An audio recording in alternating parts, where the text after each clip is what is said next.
ಜಿಲ್ಲೆಯಲ್ಲಿ ಬಂದಿದ್ದೇನೆ, ನಗರದಲ್ಲಿ ನಿಮ್ಮ ಮುಂದೆ ನಿಂತಿರ್ತಕ್ಕಂಥದ್ದೇನಿದೆ, ಹಲವಾರು ಬಾರಿ ಬಂದಿದ್ದೇನೆ. ಗುತ್ತಿ ಬಸವಣ್ಣ ಯೋಜನೆಗೆ ಸರ್ಕಾರಗಳು ಗಮನ ಕೊಡ್ತಿಲ್ಲ ಅಂತ ಹೇಳಿ 48 ದಿನಗಳ ಕಾಲ ರೈತರು ಒಂದು ಪ್ರತಿಭಟನೆ ಮಾಡಿದ್ರಿ. ಆ ಸಂದರ್ಭದಲ್ಲಿ ನಾನು ಮುಖ್ಯಮಂತ್ರಿ 2006-7 ಈಶ್ವರಪ್ಪನವರು ನೀರಾವರಿ ಮಂತ್ರಿಗಳಿದ್ದರು, ಕಳಿಸಿದ್ರು. ನೀವು ಧರಣಿಯನ್ನ ನಿಲ್ಲಿಸಲಿಲ್ಲ. ನಾನೇ ಬಂದು ರೈತರಿಗೆ ಮನವೊಲಿಸಿ ಅವತ್ತು ಧರಣಿ ನಿಲ್ಲಿಸಿ ಆ ಒಂದು ಯೋಜನೆಗಳಿಗೆ ಯಾವ ಒಂದು ತೀರ್ಮಾನಗಳನ್ನು ಕೊಟ್ಟೆ, ಅದು ನನ್ನ ಕರ್ತವ್ಯ ನಿರ್ವಹಿಸಿದ್ದೇನೆ. ನಾನು ಜಂಬಕ್ಕೆ ಅದನ್ನ ಹೇಳ್ಕೊಳ್ಳಲ್ಲ. ಇಲ್ಲೆಲ್ಲ ನಮ್ಮ ಪಂಚಪ್ಪನವ್ರು ಕೂತಿರ್ಬೇಕೇನೋ, ಅಲ್ಲಿ ಕೂತಿದ್ದಾರೆ. 2006-7 ನಾನು ಮುಖ್ಯಮಂತ್ರಿ ಇದ್ದಾಗ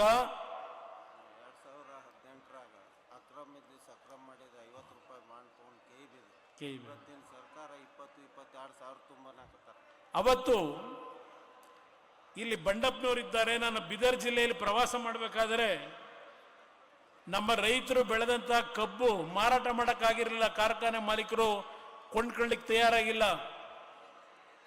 ಬೀದರ್ನ ಒಂದು ರೈತರ ಹೊಲಕ್ಕೆ ಹೋದಾಗ ಒಣಗಿ ನಿಂತಿತ್ತು ಕಬ್ಬು.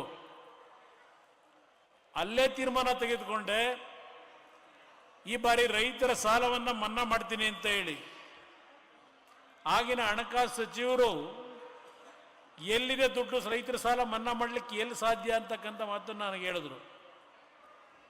2006-7 ಸಹ ಸುಮಾರು 2,500 ಕೋಟಿ ರೈತರ ಸಾಲ ಮನ್ನಾ ಮಾಡ್ತಕ್ಕಂಥ ನಿರ್ಧಾರ ಏನು ಮಾಡಿದೆ. ಬೆಳೆದಂತ ರೈತರು ಕಬ್ಬನ್ನೇನೋ ಕಟಾವು ಮಾಡಿ ಮಾರಾಟ ಮಾಡ್ಲಿಕ್ಕಾಗಲಿಲ್ಲ.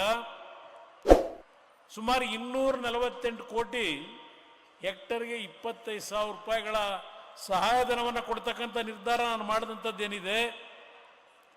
ಯಾರು ರೈತರ ಪರವಾಗಿದ್ದಾರೆ ತಾವು ತೀರ್ಮಾನಕ್ಕೆ ಬನ್ನಿ. ನಂತರ ಬಿಜಾಪುರ ಜಿಲ್ಲೆಗೆ ಆ 248 ಕೋಟಿ ಹಣ ಏನು ಬಿಡುಗಡೆ ಮಾಡಿದ್ದೆ, ಸುಮಾರು 36-38 ಕೋಟಿ ವಿಜಯಪುರದ ರೈತರು ಕೊಡಬೇಕಾಗಿತ್ತು. ಕೊಡ್ಲಿಲ್ಲ ಅಂತೇಳಿ DC ಕಚೇರಿ ಮುಂದೆ ನೀವೆಲ್ಲ ಧರಣಿ ಮಾಡ್ತಾ ಇದ್ರಿ. ಅವತ್ತು ನಾನು ಧರಣಿಯ ಮಾಡ್ತಾ ಇದ್ದಂತ ನಿಮ್ಮಗಳ ಮುಂದೆ ಬಂದು ಸರ್ಕಾರದ ಗಮನ ಸೆಳೆಯಲಿಕ್ಕೆ ನಾನು ಹೋರಾಟ ಮಾಡಿದ್ದೇನೆ. ಅದರ ಜೊತೆಗೆ ಇವತ್ತು ಉತ್ತರ ಕರ್ನಾಟಕ ಭಾಗದಲ್ಲಿ ಬಹುಶಃ ಸುಮಾರು 27 ಸಕ್ಕರೆ ಕಾರ್ಖಾನೆಗಳು ನಡೀತಾ ಇದ್ರೆ ಅದಕ್ಕೆ ಮೂಲ ಕಾರಣ ದೇವೇಗೌಡರು ಅಂತಕ್ಕಂಥದ್ದನ್ನ ಈ ಸಂದರ್ಭದಲ್ಲಿ ನಿಮ್ಗೆ ಗಮನಕ್ಕೆ ತರ್ತೀನಿ. ನೀವೇನವರನ್ನ 16 ಸ್ಥಾನವನ್ನ ಗೆಲ್ಲಿಸಿ ದೆಹಲಿ ಕಳಿಸಿದ್ರಿ ಲೋಕಸಭೆಗೆ. ಆ ಸಂದರ್ಭದಲ್ಲಿ ಅವರು ಪ್ರಧಾನಮಂತ್ರಿಗಳಾಗಿ ಕೊಟ್ಟಂತ ಕೊಡುಗೆ ಉತ್ತರ ಕರ್ನಾಟಕದಲ್ಲಿ ಇವತ್ತು ಕಬ್ಬನ್ನ ಹೆಚ್ಚಿನ ರೀತಿಯಲ್ಲಿ ಬೆಳೀತಾ ಇದ್ದೀರಿ. ಇವತ್ತು ನಿಮಗೆ ಆರ್ಥಿಕವಾಗಿ ಶಕ್ತಿಯನ್ನು ಕೊಡಬೇಕಾದ್ರೆ ಕಾರಣ ದೇವೇಗೌಡರು ಅಂತಕ್ಕಂಥದ್ದನ್ನ ಈ ಸಂದರ್ಭದಲ್ಲಿ ಹೇಳಲಿಕ್ಕೆ ಬಯಸ್ತಾ ಇದ್ದೇನೆ. ಇವತ್ತು ವಿದ್ಯಾರ್ಥಿಗಳು ಉದ್ಯೋಗ ಇಲ್ಲದೆ ಧಾರವಾಡದಲ್ಲಿ ದೊಡ್ಡ ಮಟ್ಟದಲ್ಲಿ ಪ್ರತಿಭಟನೆ ನಡೆಸ್ತಾ ಇದ್ದಾರೆ. ನಾನು ಆಕಸ್ಮಿಕವಾಗಿ ಮುಖ್ಯಮಂತ್ರಿ ಇದ್ದಾಗ ದೇವೇಗೌಡರು ಒಂದು ಮಾತು ಹೇಳಿದ್ರು. ಅವರು ಮುಖ್ಯಮಂತ್ರಿ ಇದ್ದಾಗ ಸುಮಾರು 1.5 ಲಕ್ಷ ಕುಟುಂಬದ ಪುರುಷರಿಗೆ ಮಹಿಳೆಯರಿಗೆ ಶಿಕ್ಷಕ ವೃತ್ತಿಯಲ್ಲಿ ಕೆಲಸವನ್ನು ಮಾಡಲಿಕ್ಕೆ ತೀರ್ಮಾನ ತೆಗೆದುಕೊಂಡಿದ್ದನ್ನು ಅವರೇನು ಜ್ಞಾಪಕ ಮಾಡಿದ್ದಾರೆ. ನಾನು ಮುಖ್ಯಮಂತ್ರಿ ಇದ್ದಾಗ ಯಾವೊಂದು ಕಾಲೇಜುಗಳು, ಹೈಸ್ಕೂಲ್ಗಳು, ಜೂನಿಯರ್ ಕಾಲೇಜನ್ನು ಪ್ರಾರಂಭ ಮಾಡಲಿಕ್ಕೆ ತೀರ್ಮಾನ ಮಾಡಿದ್ವು. 56,000 ಶಿಕ್ಷಕರನ್ನ ನೇಮಕ ಮಾಡ್ತಕ್ಕಂಥ ತೀರ್ಮಾನ ಮಾಡಿದೆ. 56,000 ಶಿಕ್ಷಕರನ್ನ ನೇಮಕ ಮಾಡ್ತಕ್ಕಂಥದ್ದು. ಇವತ್ತು ಸರ್ಕಾರದಲ್ಲಿ ಸುಮಾರು 76,000 ಉದ್ಯೋಗದ ಒಂದು ಶಿಕ್ಷಕರು ಇಲ್ಲ ಅಂತಕ್ಕಂಥದ್ದು ಏನಿದೆ. 3 ವರ್ಷ ಆಯ್ತಾ ಬಂತು. ಈ ಸರ್ಕಾರ ಏನ್ ಮಾಡಿದ್ದಾರೆ ಯೋಚನೆ ಮಾಡಿ. ಇತ್ತೀಚಿನ ದಿನಗಳಲ್ಲಿ ನಮ್ಮ ಮಲ್ಲಿಕಾರ್ಜುನ್ ಖರ್ಗೆ ಅವರು ಕಲಬುರಗಿನಲ್ಲಿ ಒಂದು ಸಭೆ, ಯಲಬುರ್ಗಾದಲ್ಲಿ, ನಮ್ಮ ಕಲಬುರಗಿ ಅಲ್ಲ ಯಾದಗಿರಿಯಲ್ಲಿ ನಮ್ಮ ಶರಣಗೌಡರು ಇರ್ಬೇಕಿಲ್ಲಿ, ಯಾದಗಿರಿನಲ್ಲಿ ಒಂದು ಸಭೆಯಲ್ಲಿ ಭಾಗವಹಿಸ್ತಾರೆ. ಖರ್ಗೆ ಅವರು ಹೇಳ್ತಾರೆ, ನಮಗೆ ಸಿಂಗಾಪುರ ಮಾಡಬೇಡಿ, ಇಲ್ಲಿ ಮೈಸೂರು ಮತ್ತು ಕನಕಪುರ ಏನು ಮಾಡಿದ್ದೀರಿ ಅಷ್ಟು ಕೆಲಸ ಮಾಡಿಕೊಟ್ರು ಸಾಕು ಅಂತ ಹೇಳ್ತಾರೆ.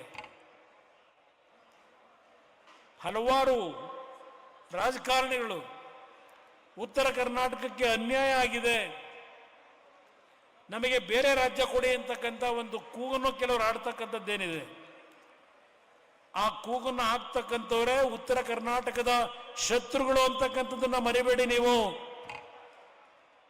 ಖರ್ಗೆ ಅವರು ಎಷ್ಟು ವರ್ಷ ಶಾಸಕರಿದ್ರು, ಎಷ್ಟು ವರ್ಷ ಮಂತ್ರಿಗಳಿದ್ರು, ಈಗ ಅವರ ಮಗ ಎಷ್ಟು ವರ್ಷದಿಂದ ಶಾಸಕರು, ಎಷ್ಟು ವರ್ಷ ಮಂತ್ರಿಗಳಿದ್ದಾರೆ. ಯಾತಕ್ಕೆ ನೀವು ಮೈಸೂರಿನ ಅಭಿವೃದ್ಧಿ, ಕನಕಪುರದ ಅಭಿವೃದ್ಧಿಯನ್ನು ನೀವು ಮಾಡಲಿಕ್ಕಾಗಲಿಲ್ಲ? ಯಾರು ನಿಮ್ಮನ್ನ ಮಾಡಬೇಡಿ ಅಂತ ಹೇಳಿದ್ರು? ನಿನ್ನೆ ದಿನ ಕ್ಯಾಬಿನೆಟ್ನಲ್ಲಿ ಯಾರೋ ಗೋವಿಂದರಾಜು ಅಂತ ಹೇಳಿ ಗೋವಿಂದರಾಜು ಅನ್ನೋರ ಮುಖಾಂತರ ಒಂದು ಕಮಿಟಿ ಮಾಡಿ ಉತ್ತರ ಕರ್ನಾಟಕದ ಅಭಿವೃದ್ಧಿ ಏನಾಗಿದೆ ಅಂತಕ್ಕಂಥ ಒಂದು ವರದಿಯನ್ನು ಕೊಡಿ ಅಂತಕ್ಕಂಥದ್ದನ್ನ ಈಗಿನ ಸರ್ಕಾರ ಏನು ಕೇಳಿದೆ ನಿನ್ನೆ ದಿನ ಕೊಟ್ಟಿದ್ದಾರೆ. ಯಾವ ನಂಜುಂಡಪ್ಪ ವರದಿ 2002, 2003 ಅವರೇನು ಕೊಟ್ಟಿದ್ರು, ಯಾವ ಜಿಲ್ಲೆಗಳಲ್ಲಿ ಹಿಂದುಳಿದವರು, ಅತ್ಯಂತ ಹಿಂದುಳಿದವರು, ಮಧ್ಯಮವಾಗಿ ಹಿಂದುಳಿದವರು ಕೊಟ್ಟಿದ್ರು, ಉತ್ತರ ಕರ್ನಾಟಕ ಭಾಗಕ್ಕೆ ಹಿಂದುಳಿದಿರ್ತಕ್ಕಂಥದ್ದಕ್ಕೆ ಹಣ ಕೊಡಬೇಕು ಅಂತಕ್ಕಂಥದ್ದನ್ನೇ ಹೇಳಿದ್ರು. ಪ್ರಥಮವಾಗಿ ನಾನು ವಿಶೇಷವಾದಂಥ ಅನುದಾನವನ್ನ 2006-07 ನಾನು ಆಕಸ್ಮಿಕವಾಗಿ ಮುಖ್ಯಮಂತ್ರಿ ಆಗಿದ್ದಾಗ ಈ ಒಂದು ಉತ್ತರ ಕರ್ನಾಟಕದ ಅಭಿವೃದ್ಧಿಗೆ ಹಣವನ್ನು ಬಿಡುಗಡೆ ಮಾಡತಕ್ಕಂಥ ನಿರ್ಧಾರ ಮಾಡಿದ್ದೆ. ನಾವು ಅನ್ಯಾಯ ಮಾಡಿದ್ದೇವ ನಿಮಗೆ? ಉತ್ತರ ಕರ್ನಾಟಕದ ಜನತೆ ನಮ್ಮಿಂದ ಅನ್ಯಾಯ ಆಗಿದೆಯಾ? ಕಲ್ಯಾಣ ಕರ್ನಾಟಕ ಹೆಸರಿಟ್ಟ ತಕ್ಷಣ ಇವತ್ತು ಕಲ್ಯಾಣ ಕರ್ನಾಟಕ ವೃದ್ಧಿ ಆಗ್ತಾ ಇದೆಯಾ? ಅಭಿವೃದ್ಧಿ. ಕಿತ್ತೂರು ಕರ್ನಾಟಕ ಅಂತ ಇಲ್ಲಿ ಹೆಸರಿಟ್ಟ ತಕ್ಷಣ ಇವತ್ತೇನು ಉದ್ಧಾರ ಮಾಡ್ತಾ ಇದ್ದೀರಾ? ಯೋಚನೆ ಮಾಡಿ. 25,000 ರೈತರ ಸಾಲವನ್ನು ಮನ್ನಾ ಮಾಡಬೇಕಾದ್ರೆ 25,000 ಕೋಟಿ, ರಾಷ್ಟ್ರೀಕೃತ ಬ್ಯಾಂಕಿನ 2 ಲಕ್ಷ ರೂಪಾಯಿ, ಸಹಕಾರಿ ಬ್ಯಾಂಕ್ನಲ್ಲಿ 1 ಲಕ್ಷ ರೂಪಾಯಿ ಮನ್ನಾ ಮಾಡತಕ್ಕಂಥ ತೀರ್ಮಾನ ಇಡೀ ದೇಶದಲ್ಲಿ ಪ್ರಥಮವಾಗಿ ಮಾಡಿದ್ದು ಕರ್ನಾಟಕದಲ್ಲಿ. ನೀವು ನಮ್ಮನ್ನು ಏನು ಬೆಳೆಸಿದ್ದೀರಿ, ರೈತರ ಮಕ್ಕಳು ನಿಮಗೋಸ್ಕರವಾಗಿ ಮಾಡಿದಂಥ ಕಾರ್ಯಕ್ರಮ ಇದು. ಅವತ್ತು ನಾನು ಹಣವನ್ನು ಇವತ್ತು ರೈತರ ಸಾಲ ಮನ್ನಾ ಮಾಡಲಿಕ್ಕೆ ಕೊಡಬೇಕಾದರೆ ನಿಮ್ಮ ಮೇಲೆ ಸಾಲದ ಹೊರೆಯನ್ನು ಹೊರಿಸಿಕೊಡಲಿಲ್ಲ. ನೀವು ತೆರಿಗೆ ರೂಪದಲ್ಲಿ ರಾಜ್ಯ ಸರ್ಕಾರಕ್ಕೆ ಕಟ್ಟತಕ್ಕಂಥ ನಿಮ್ಮ ಹಣದಲ್ಲೇ ಆ 25,000 ಕೋಟಿಯನ್ನು ಹೊಂದಿಸಿ ನಿಮ್ಮ ಸಾಲ ಮನ್ನಾ ಮಾಡಿದ್ದೇನೆ. ನಿಮ್ಮ ಮೇಲೆ ಸಾಲದ ಹೊರೆ ಹೊರಿಸಲಿಲ್ಲ ನಾನು. ಇವತ್ತು ಯಾವ 8 ಲಕ್ಷ ಕೋಟಿ ಸಾಲ ಇವತ್ತು ನೀವು ತೀರಿಸಬೇಕಾಗಿದೆ. ಯೋಚನೆ ಮಾಡಿ. ಈಗ ಹೇಳ್ತಾ ಇದೆ ಸರ್ಕಾರ, ಯಾವ ಗ್ಯಾರಂಟಿ ಸ್ಕೀಮ್ ಏನು ಕೊಟ್ಟವು ಅದು ನಮಗೆ ಈಗ ಭಾರ ಅಂತ ಅನ್ನಿಸ್ತಾ ಇದೆ. ಯಾರು ಚೆನ್ನಾಗಿದ್ದೀರಿ, ನೀವು ಹಣ ನಮಗೆ ಬೇಡ ಅಂತೇಳಿ. ಲೇಟೆಸ್ಟ್ ಹಾಗೂ ಇಂಟ್ರೆಸ್ಟಿಂಗ್ ಸುದ್ದಿಗಳಿಗಾಗಿ ಬಾಸ್ ಟಿವಿ ಕನ್ನಡ ಚಾನೆಲ್ನ ಸಬ್ಸ್ಕ್ರೈಬ್ ಮಾಡಿ. ಹಾಗೆಯೇ ಬೆಲ್ ಐಕಾನ್ ಪ್ರೆಸ್ ಮಾಡಿ. ಇದರ ಜೊತೆಗೆ ಫೇಸ್ಬುಕ್, ಇನ್ಸ್ಟಾಗ್ರಾಮ್, ಎಕ್ಸ್ನಲ್ಲೂ ಮಿಸ್ ಮಾಡದೆ ಫಾಲೋ ಮಾಡಿ.